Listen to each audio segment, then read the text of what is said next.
सबसे ज़्यादा चर्चा में रहने वाली कोई लड़ाई है तो वो है भारत पाकिस्तान का कारगिल युद्ध। नमस्कार, मैं सनी कौशिक और आप देख रहे हैं हरी भूमि टीवी। आज इस वीडियो में हम आपको बताएंगे कारगिल युद्ध की इनसाइड स्टोरी और हमारे साथ हैं कमांडो रामेश्वर शोराण जो उस समय कारगिल युद्ध में शामिल थे। सर जय हिंद। जय। सर, उसकी इनसाइड स्टोरी हम आपसे आज जानना चाहते हैं कि कारगिल युद्ध क्यों हुआ था, उसके पीछे क्या कारण था। सबसे पहले तो चैनल के माध्यम से सभी देशवासियों को जय हिंद, वंदे मातरम। कारगिल युद्ध की आप बात कर रहे हैं और आज हम कारगिल के युद्ध को जब भी याद करते हैं तो हमारे हर हिंदुस्तानी का सीना जो फ़ख्र से ऊंचा हो जाता है। स्पष्ट रूप से ये कहेंगे कि हमारे शौर्य का दिन आज का दिन है। और आप इसका इनसाइड स्टोरी के बारे में बात करें कि कारगिल युद्ध क्यों हुआ था। इससे पहले भी 2 बार इस तरह की हरकतें पाकिस्तान ने की हैं, चाहे वो 65 रहा हो, 71 रहा हो। लेकिन इस सब के चलते जब ये घुसपैठ इन्फिल्ट्रेशन जो बोलते हैं हम, पाकिस्तान के द्वारा कारगिल के अंदर हुई थी और वो हालांकि स्टार्टिंग में जैसे इन्होंने घुसपैठिए दिखाया और बाद में ये साबित भी हो गया और प्रूफ भी हो गया था कि वो कोई घुसपैठिए नहीं थे, वो पाकिस्तान की आर्मी थी। तो ये पीठ में जो छुरा घोंपने के कारनामे पहले से पाकिस्तान के द्वारा होते रहे हैं, तो उसी तरह का एक ये नमूना था। क्योंकि कुछ दिन पहले ही इस 99 की बात करते हैं, इस लड़ाई की बात करते हैं, वार की बात करते हैं, इससे कुछ दिन पहले ही हिंदुस्तान और पाकिस्तान के बीच में संधि हुई थी कि हम इस तरह की कोई मूवमेंट नहीं करेंगे। LOC जो है वो कुछ टाइम के लिए, जब विंटर का टाइम रहता है, खाली रखेंगे इसको और हम बड़े अच्छे से अपने अपनी सरहदों के मर्यादाओं को नहीं लांघेंगे। और इस तरह की जब प्रयास शांति की बात हिंदुस्तान करता है तभी पाकिस्तान की तरफ से पीठ में छुरा घोंपने का काम हुआ। तो बस ये कह सकते हैं कि उनकी मंशाएं ऐसी रहती हैं कि जब भी मौका लगे उनको वो इस तरह की हरकतें, अच्छी हरकतें बोलेंगे, वो कर देते हैं। फरवरी में जो संधि हुई कि हम कोई भी आपस में हम शांति से रहेंगे, उसके बाद 3 मई को ये घुसपैठ स्टार्ट हुई। तो घुसपैठ तो स्टार्ट काफ़ी पहले से हो गई थी, इसको 3 मई से नहीं बोलेंगे। घुसपैठ तो एक्चुअल विंटर के टाइम पे हुई है, जब उसको नो मेंशन लैंड रहता है कि यहाँ पे कोई नहीं रहेगा। वो एक आपसी विश्वास की बात रहती है कि इस टाइम से इस टाइम तक कोई नहीं रहेगा और दोनों तरफ की जो सेनाएं हैं वो अपने अपने जो बेस होते हैं उनके अंदर आकर के वो रेस्ट करते हैं, अपनी तैयारियाँ करते हैं आगे विंटर के बाद वहाँ पर बैठने की।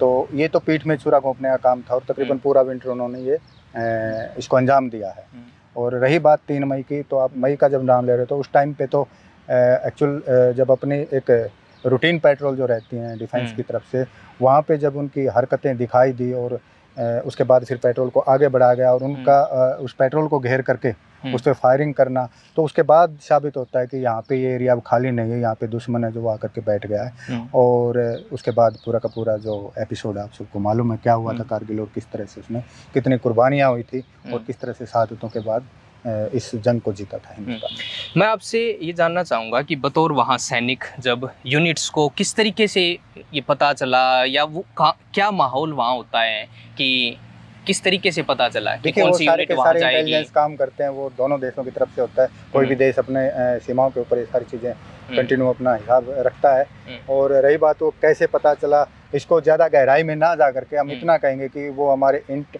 और जो हमारी जो इस तरह की जो एजेंसियां काम करती हैं उनके बदौलत, प्लस जो डिफेंस वहाँ पे मुस्तैद रहते हैं उनके बदौलत ये सब बातें पता हुआ।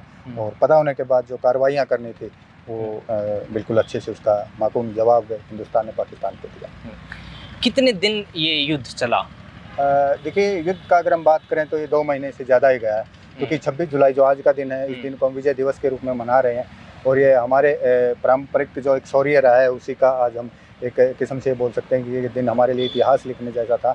जैसे कि 71 के अंदर सरेंडर करवा दिया था पाकिस्तान की आर्मी को, सेम उसी तरह का एक उसका पार्ट 2 बोल सकते हैं कि दुश्मन है जो वो पहाड़ियों के ऊपर बैठा अपना डिफेंस बना करके, वो भी धोखे के साथ, और वहाँ पर जा करके हमारे जो सूरमाओं ने उस एरिया को खाली करवाया, उनसे छुड़वाया दोबारा कि ऐसी हिमाकत दोबारा नहीं करना। ये शायद पाकिस्तान के लिए सबक की और बहुत बड़े सबक की बात है।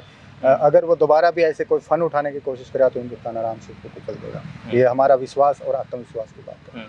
अगर मैं एक सैनिक की मानसिकता उस समय जानने की कोशिश करूं तो किस तरीके से होता है? आपकी फैमिली है, जब आप ऑपरेशंस में होते हो तो किस तरीके से उन सिचुएशंस को हैंडल करते हैं? देखिए, सैनिक हमेशा देश के बारे में बात करेगा, देश के बारे में सोचेगा, और उसके लिए एक पर्व जैसा होता है जब कोई लड़ाई की बात हो।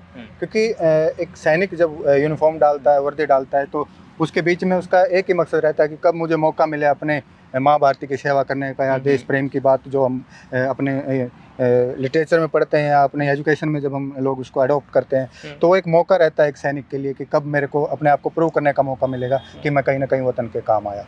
तो ऑब्वियसली एक सैनिक के अगर आप लिहाज से या उसकी मानसिकता के हिसाब से देखोगे तो वो उसके लिए बड़ा हौसले और बड़े जज्बे वाला वक्त रहता है। इसके पीछे क्या किस तरीके की ट्रेनिंग होती है? आप ताज पे जब अटैक हुआ उस समय भी आप उस पर मौजूद थे और कारगिल में भी आप थे, तो एक कमांडो की कैसी ट्रेनिंग होती है? फिजिकली ट्रेनिंग एक डिफरेंट मैटर हो जाएगा। सबसे पहले आपको साइको यानी कि मेंटली आपको तैयार होना पड़ेगा। कोई भी आप काम करते हैं, अगर आपके अंदर देश प्रेम है, भले ही आप डिफेंस के अंदर नहीं है, आप किसी फोर्सेज के अंदर नहीं है, लेकिन आपके अंदर अगर देश प्रेम है तो आप डे टू नाइट या नाइट टू डे आप हमेशा है ना 24x7 बोलते हैं तो देश की बात सोचोगे। तो इसके लिए एक बड़ी प्रिपरेशन जो रहती है वो रहती है मेंटली। और जब हम देश के लिए पूरी तरह से तैयार होते हैं तो फिजिकली तो आपके दिमाग के साथ काम करता है, क्योंकि वो तो सेकेंडरी हो गया। और फिजिकली जो ट्रेनिंग की बात है तो वो तो टफ से टफ जो एक चांसेस रहते हैं क्रॉस करने के, क्रॉस करता है हर सैनिक को, उसको करना पड़ता है। और बात आ जाए जब कमांडो की, तो उसमें तो सैनिक में से हम लोग चाहते हैं कि उसमें से बड़े अच्छे सैनिक जो टॉप मोस्ट रहे उनको हम सिलेक्ट करें, फिर उनका ट्रेनिंग और एक्स्ट्रा मतलब एक बेस रहता है, फिर उसके बाद जो उसका एडवांस ट्रेनिंग है उसका हिस्सा उसको बनना पड़ता है। अगर कैजुअलिटीज़ की बात करें तो कारगिल युद्ध में कितनी कैजुअलिटीज़? देखिए टोटल जो कैजुअलिटी की बात करते हैं हम 527 के आसपास शायद कैजुअलिटी था हमारा, और पाकिस्तान का जो है ये आंकड़ा काफ़ी बड़ा था, 3000 से ऊपर हम लोग बता रहे हैं, और यही शायद पाकिस्तान ने भी अपनी तरफ से किया। कैजुअलिटी की जब बात करते हैं तो लड़ाई तो कोई भी हो मर के नहीं जीती जाती, मार के जीती जाती है पहली बार। लेकिन वो हालात ऐसे थे कि वहाँ पे तो खुद को फना करके, खुद को कुर्बान करके तब जा करके कोई अगर पहाड़ी है या कोई अगर उनका कॉर्डन किया हुआ डिफेंस उनका किया हुआ एरिया वो छुड़वाना है तो अपने आप को मार के चलना होता है। तो कैजुअलिटीज़ काफ़ी हुई हैं, हमारे काफ़ी सारे साथी गए हैं, काफ़ी सारे देश के सुरमा जो हैं शहीद हुए हैं। और आज के दिन एक गर्व की बात तो है कि हमने वो विजय हासिल की, लेकिन साथ साथ में एक बड़ा दुख भी होता है जब अपने साथियों को याद करते हैं। लेकिन जब हम इस समाज में आते हैं, वापस अपने देश के अंदर बीच में लोगों के बीच में काम करते हैं, तो शायद उन साथियों के सपनों को साकार करने के जो हमारे बीच में ऑलमोस्ट डिस्कस होता था कि काश हमारा देश ऐसा हो और काश हम ऐसे समाज में रहें, काश हमारे बच्चों का फ्यूचर ऐसा हो, तो हम लोग है ना समाज को जोड़ने की, पूरे देश को एक साथ रखने की बात करते हैं। लेकिन जब हम यहाँ पे आकर के पॉलिटिकल बातों का जब हिसाब किताब देखते हैं या हम बात करते हैं कि यहाँ पे किस हिसाब से बिसाते बिछाई जाते हैं, इंसान से इंसान को अलग करके राजनीति का एक पार्ट इस हिसाब से जी रहे हैं लोग कि वहाँ पे हम लोगों की कोई भी सैनिक रहा हो उनकी आत्माएं शायद वहाँ पे दर्द फील करती हों। तो अब 2014 की बात है कि मैंने VRS लिया था, उसके बाद कंटिन्यू हम लोग इसी चीज़ में लगे हैं कि एक आपसी सद्भावना हो, धर्म की बात ना हो करके इंसानियत की हो, जातियों की बात ना करके डेवलप की बात हो, इस तरह के हम लोग सोच रखते हैं, कोई भी सैनिक हो। सुरैन साहब, इस पे भी मैं आपसे और भी चर्चा करूंगा, इस वाले मुद्दे पे जो आपने बातें कही हैं। एक बार सिर्फ ये एक छोटी सी बात और मैं जानना चाह रहा हूँ कि कितना मुश्किल था हिंदुस्तान के लिए उस जगह पर उस लड़ाई को जीतना, वहाँ कैसे कैसे, क्योंकि वो एरिया ऐसा है, वहाँ पर पहाड़ हैं, बर्फ़ है, काफ़ी टेंशन वाला वो एरिया रहता है हमेशा ही। अगर बीइंग ए ह्यूमन हम लोग इस चीज़ को एनालाइज करने की कोशिश करेंगे कितना मुश्किल था, तो ऑब्वियसली बहुत हार्ड था। आप समझ सकते हो कि अगर कोई ऊंचाई पे बैठा, अगर वहाँ से पत्थर भी गिराएगा तो वो भी बारूद का काम करेगा, मीन्स गोली का काम करेगा। लेकिन अगर एक सैनिक के पॉइंट ऑफ व्यू से देखें या सोचें तो नथिंग इज इम्पॉसिबल, असंभव कुछ भी नहीं है। और इससे भी बड़े अगर बुरे हालात हों तो मैं नहीं मानता कि हमारे सैनिक या हमारे जो देश के शूरमा है वो किसी भी चीज़ में पीछे हटेंगे। चाहे ऐसी हालात कभी भगवान ना करे ऐसा हो, लेकिन होगा तो उसका बड़ा अच्छे से जवाब देने की एक कुव्वत, एक मादा हमारे देश के सैनिकों में हमेशा और रहेगी। इसको पूरा हिंदुस्तान ही नहीं शायद विश्व भी इस चीज़ को मानता और समझता है। सुरैन साहब, आप जैसे अभी जो लोग इस विजय दिवस को मना रहे हैं वो तकरीबन शायद सोशल मीडिया पर ही मनाया जाता है, व्हाट्सएप स्टेटस लगाकर मना दिया, ट्विटर पर ट्वीट कर दिया। आपको क्या लगता है कि किस तरीके से मनाना चाहिए? क्या हमारे शहीदों के लिए ये काफ़ी है? देखिए, सबसे बड़ी बात आज इस पार्ट का जो आप सोशल मीडिया की बात कर रहे हो, ट्विटर की बात कर रहे हो, या हम यूट्यूब पे या कहीं पे भी चाहें, तो इसका एक बड़ा पार्ट है हमारे सबके जीवन में।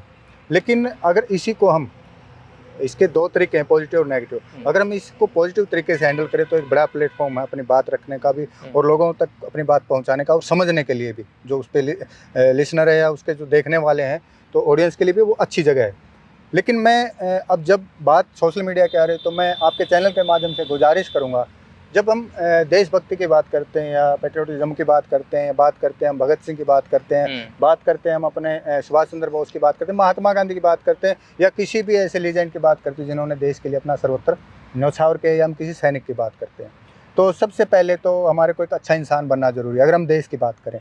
फिर ये जो उसके बाद जो एक मैं बड़ा आहत हूँ इस चीज़ से और जगह जगह इस चीज़ को एक्सप्रेस करने की बात करता हूँ, स्पेशली यूथ के लिए, कि जब हम भगत सिंह की भी बात करते हैं तो हाथ में या तो हुक्का मिलेगा और या फिर दारू की बोतल और 2 गिलास, ठीक है, गाड़ी पे रखेंगे, गाड़ी पे बैठते बैठते ड्रिंक करें। अगर हम इसी तरह उन लोगों को, उन हस्तियों को याद कर रहे हैं, तो मैं सीधे शब्दों में ये कहूँगा कि वो उनका मान सम्मान ना करके उनके लिए सबसे बड़ी गाली है। अगर आज हम अपने साथियों को या अगर अपने शहीद हुए जो सैनिकों को श्रद्धांजलि देना चाहते हैं, तो मेरी समझ से एक प्रण लेना चाहिए, छोटा सा सभी को लेना चाहिए कि कम से कम आप जो अपने व्यक्तिगत जीवन में कर रहे हैं वो अलग बात है, कि इन चीज़ों को कम से कम सोशल मीडिया पे एक्सप्रेस मत कीजिए। आपको क्या लगता है, क्या सोशल मीडिया अच्छी चीज़ है या बुरी है, या ये ऐसी चीज़ है कि इसको इस्तेमाल लोग ठीक से नहीं कर पा रहे हैं? सेम है वही, जैसे कि हम बात करते हैं साइंस के बारे में, साइंस बहुत अच्छी चीज़ है, हमारे को काफ़ी टेक्नोलॉजी, काफ़ी नई नई चीज़ें दे रही है, काफ़ी सारी हमारी फैसिलिटीज़, हमारी जो लाइफ को बड़ा इजी बना दिया है। लेकिन इसके आप अगर उल्टे परिणाम की बात करोगे तो बड़े बड़े परमाणु बम, मिसाइल हैं, ये सारी चीज़ें बर्बाद करने के लिए, देखिए हम सैनिक हैं, हम तो वो चीज़ें अपनी तैयार रखें, क्योंकि जब हम मजबूत है तभी सामने वाला शराफत में जिएगा। लेकिन इसका मतलब ये भी नहीं कि भारत देश है जो हमेशा से वसुधैव कुटुंबकम की बात करता है, तो जब हम कुटुंब की बात करते हैं पूरे विश्व की, तो कहीं ना कहीं हमारे अंदर इंसानियत, हम किसी को फालतू परेशान भी नहीं करते, चाहे वो कोई छोटा देश भी रहा हो, हम हमेशा उसको कहीं ना कहीं सौहार्द की और कहीं ना कहीं हेल्प की बात करते हैं, चाहे वो कहीं भी रही हो। लेकिन जब वो बात हम तब कर सकते हैं जब हम खुद मजबूत हैं, तो मजबूती हमारा पहला अध्याय है, उसके बाद हम दूसरों की मदद करते हैं, तो ये सारी की सारी चीज़ें यहाँ पे लागू हो जाती हैं। अच्छा, 1999 से जब कारगिल युद्ध हुआ जी, और अब तक की अगर हम बात करें तो फोर्स हमारी कितनी मजबूत हो गई, आपको क्या लगता है? ये तो हर रोज़ इसके ऊपर नए नए इन्वेंशन हो रहे हैं। वो मेरे ख्याल में, अब मैं साइंस की बात कर रहा था तो उसकी भी एक देन है। रही बात उसके बाद अवेयरनेस भी काफ़ी है हिंदुस्तान के अंदर, बढ़ी है पिछले 20-22 साल की बात कर रहे हैं, क्योंकि एक जो दुनिया मुट्ठी में हो गई है, मतलब आप बात कर सकते हो, मोबाइल आपके हाथ में, टेक्नोलॉजियाँ इतनी बढ़ गई हैं, तो अवेयरनेस का उसका ये भी एक रिजल्ट है कि इसके ऊपर काफ़ी फोकस किया गया और मेरी समझ से काफ़ी इम्प्रूवमेंट है। बहुत ज़्यादा जो चीज़ें होनी चाहिए देश की सुरक्षा के लिए वो इम्प्लीमेंट की जा रही हैं और काफ़ी मजबूत हैं। मजबूत हम पहले भी थे, लेकिन आज हम जो टॉप मोस्ट बोलते हैं कि वर्ल्ड के ये लोग हैं, वो लोग हैं, या कुछ देश हैं, 4-5 देश हैं, तो आज हम उनके सामने खड़े होने के और गर्दन उठा के, सर उठा करके हम उन टेक्नोलॉजी के मामले में या डिफेंस की जो भी चीज़ें हैं उनके मामले में हम मजबूत हैं। बाकी यहाँ के जो सैनिक हैं वो अपने फिजिकली जो एम्बिशंस हैं, फिजिकली जो उनका पावर है, जो उसी के बदौलत उन्होंने आज तक की लड़ाइयाँ जीती हैं और लड़ी हैं, तो वो उनका एक अलग अपने आप में बड़ी मजबूती वाली बात है। सरकार को किस तरीके से देखता है एक फौजी अपनी, कि उसको क्या सरकार को ये मदद करनी चाहिए? जब हम लोग ऑन ड्यूटी रहते हैं तो सरकार का हमारे बीच में कोई हस्तक्षेप भी नहीं होता और हम इस इशू पे बात भी नहीं करते।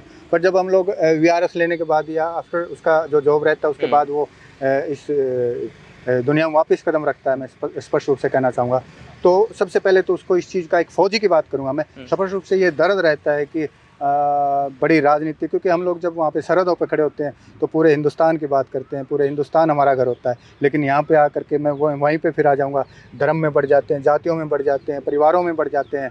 तो ठीक है, जब हम किसी का अच्छा बुरा कर रहे होते हैं तो हमारा लेवल छोटा होता है, हमारा सर्कल छोटा होता है, लेकिन जब हम बात कर रहे हैं कि इंसानियत की बात करें तो ज़्यादा बेहतर रहेगा, ना कि बंटवारे वाली बात। सबसे पहले तो मैं इसी पर कटाक्ष करूँगा कि यहाँ पे आकर के फौजी सैनिक को सिर्फ पीड़ा होती है उन चीज़ों को देख कर के लिए कि हम कहाँ अपनी जान लुटा रहे हैं और कहाँ पे ये लोग अपनी जो छोटा सा हमारा एक मतलब सोच का दायरा कर लेते हैं कि मैं हिंदू हूँ, मैं मुस्लिम हूँ, मैं फ़लानी जाति से बिलोंग करता हूँ, मैं उस एरिया से बिलोंग करता हूँ। ये सारी चीज़ें न हो करके जब हम देश की बात करते हैं तो हमारे अंदर सबसे बड़ी चीज़ देश प्रेम होना चाहिए और देश धर्म ही हमारा धर्म होना चाहिए। मैं तो ये मानता हूँ, मेरा ये व्यक्तिगत विचार है। एक आम आदमी की अगर हम बात करें, एक आम आदमी आजकल फौजी को किस नज़र से देखता है आपके साथ? फौजी की हमेशा रिस्पेक्ट रही है और रहेगी, क्योंकि वो अपना जीवन का एक बहुत बड़ा पार्ट, जीवन कोई लाइफ है जो, वो कोई फिल्म तो है नहीं कि आप यहाँ पे अलग तरीके से आप रोल प्ले कर रहे हो, तो नेक्स्ट फिल्म में कुछ और कर लो। ये तो आपको लाइफ देनी पड़ती है। आप एक लाइफ का एक जो क्रीमी हिस्सा बोलते हैं जिसको, जब आप यंग होते हैं और जब आप यंग एज से ढल रहे होते हैं, तब तक का आप एक हिस्सा है ना फौज को पूरा का पूरा दे रहे हो, यानी कि देश को दे रहे हो सीधे शब्दों में। तो ये फौजी की बात करते हैं तो हमेशा रिस्पेक्ट रही है यूनिफॉर्म की, और वो रहेगी, क्योंकि यहाँ पे जहाँ पे बात कुर्बानी की आ जाती है तो कुर्बानियों को हमेशा सम्मान मिलता रहा है इस देश में, नहीं पूरे विश्व में मिलता है जहाँ पे जिसके लिए कुर्बानियाँ होती है। तो देश के लिए जब अपनी जान लुटाने को जो हाजिर है, उसके लिए ओबियसली रहेगी, हमेशा रहेगी। जी, आज के लिए हम इतनी ही इस वीडियो को रखते हैं। ये थी जो ऑपरेशन विजय की विजय गाथा। कमांडो रामेश्वर शोरान हमारे साथ थे। Sir thank you. जी थैंक यू। जय हिंद। जय हिंद। जय